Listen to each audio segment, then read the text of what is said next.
চোখের জলে জানা যায় প্রিয়জনকে শেষ বিদায়। যে মানুষটি দুদিন আগেও ছিল ভয়াবহ বন্যায় যে প্রাণ হারাতে হবে তা কে জানত। এমন বিদায় এখন পাকিস্তানের খাইবার পাখতুনখোয়া জুড়েই।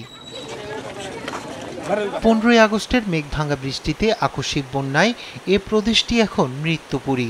সবচেয়ে বেশি ক্ষতিগ্রস্ত বুনো জেলায় 2 শতাধিক মানুষ নিখোঁজ থাকায় সময়ের সঙ্গে বেরিয়ে আসছে লাশ।